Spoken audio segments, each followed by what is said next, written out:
नमस्कार प्रिय मित्रों। आज हम कुंडली के 9 ग्रहों में देवगुरु बृहस्पति की बात करेंगे। प्रिय मित्रों, देवगुरु बृहस्पति की अमृत दृष्टि होती है। कुंडली के जिस भाव में भी ये बैठते हैं, इनको 3 दृष्टियां प्राप्त हैं, पंचम, सप्तम एवं नवम। और इनकी ये तीनों दृष्टि कुंडली के जिस भी भाव पर पड़ती हैं, उस भाव के फलों में ये वृद्धि करते हैं। दोस्तों, गुरु सर्वाधिक शुभ ग्रह हैं। ये कर्क राशि में उच्च के होते हैं और मकर राशि में ये नीच के हो जाते हैं। संतान और विवाह के कारक हैं। ज्ञान और धन के प्रदाता हैं ये गुरुदेव बृहस्पति। कुंडली के कुछ भाव ऐसे हैं जहाँ पर देवगुरु बृहस्पति अगर व्यवस्थित हो जाएं तो ये सर्वाधिक शुभ फल देते हैं। तो आइए मित्रों, जानते हैं कि कुंडली के किन किन भावों में गुरु बृहस्पति अपने अच्छे फल प्रदान करते हैं। वैसे तो प्रिय मित्रों, गुरुदेव कुंडली के जिस भी भाव में बैठते हैं वहाँ अच्छे ही फल प्रदान करते हैं, परंतु कुंडली के कुछ ऐसे भाव हैं जहाँ पर गुरु बृहस्पति के बहुत अच्छे फल देखे गए हैं। तो आइए प्रिय मित्रों, आज हम देखते हैं गुरु बृहस्पति के किन किन भावों पर अच्छे फल मिलते हैं। तो देखिए दोस्तों, जैसे हम मानते हैं ये हमारा लग्न चक्र है, जिसमें ये प्रथम भाव होता है, ये चतुर्थ भाव होता है, चतुर्थ भाव, ये पंचम भाव, ये सप्तम भाव, ये नवम भाव, ये दसम भाव। तो देवगुरु बृहस्पति लग्न भाव, जो कि प्रथम भाव है, इसमें बैठकर सर्वाधिक शुभ फल प्रदान करते हैं। इनको यहाँ पर दिग्बल प्राप्त होता है।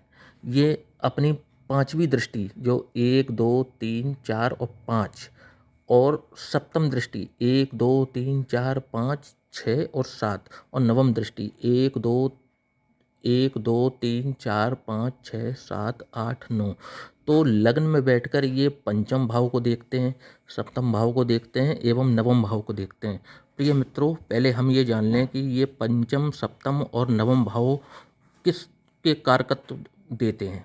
पंचम भाव से हम संतान का विचार करते हैं, शिक्षा का विचार करते हैं, और सप्तम भाव से हम विवाह का विचार करते हैं और पार्टनरशिप का विचार करते हैं, और नवम भाव से हम धर्म का विचार करते हैं और भाग्य का विचार करते हैं। तो देवगुरु बृहस्पति जब भी लग्न में व्यवस्थित होते हैं तो ये संतान को, विवाह को और धर्म को, भाग्य को बढ़ाने का काम करते हैं। तो ये गुरु बृहस्पति की सबसे अच्छी पोजीशन है।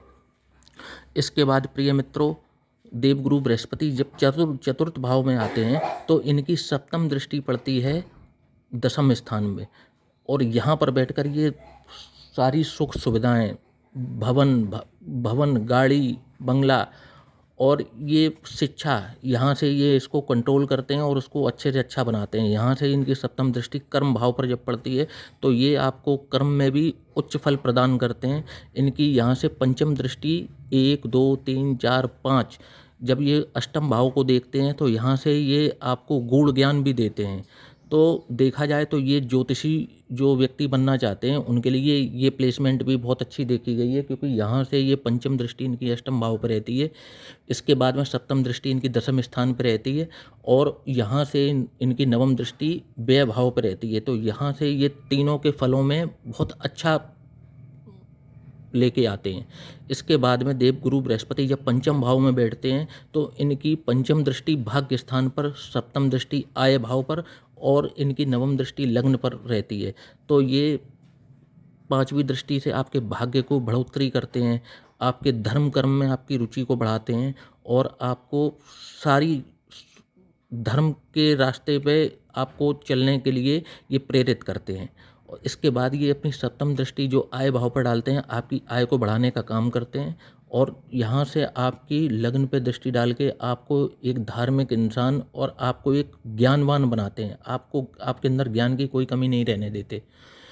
इसके बाद में गुरु का जब ये सप्तम भाव पर व्यवस्थित होते हैं तो इनकी पंचम दृष्टि आय भाव पर जाती है, सप्तम दृष्टि इनकी लग्न पर जाती है, और नवम दृष्टि इनकी पराक्रम भाव पर जाती है। तो यहाँ से ये आय को बढ़ाते हैं, यहाँ से आपको ज्ञान देते हैं, और यहाँ से आपके पराक्रम में बढ़ोतरी करते हैं।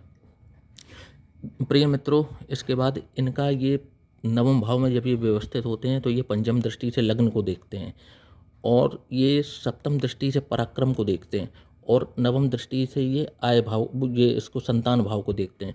तो ये क्योंकि संतान के कारक हैं ये, ठीक है, तो ये यहाँ से, और खुद भी ये यहाँ धर्म भाव में बैठकर ये आपको धार्मिक बनाते हैं, यहाँ से संतान में आपको संतान सुख देते हैं, यहाँ से आपके लग्न को देखकर आपको ज्ञानी बनाते हैं। इसके बाद में एक इनके, हालांकि ये दसम भाव में कुछ इनके फल नेगेटिव भी रहते हैं, क्योंकि ये काल पुरुष की कुंडली में ये 10वां घर जो है ये मकर राशि को है, और मकर राशि में ये नीच के भी होते हैं, ले परंतु यहाँ पर बैठकर ये व्यक्ति को समाज में आपको ये प्रोफेसर बना सकते हैं, शिक्षक बना सकते हैं, आपका ऐसे क्षेत्र से आपको जोड़ सकते हैं जहाँ से आपकी आय आपके ज्ञान के द्वारा आती है। धन्यवाद प्रिय मित्रों।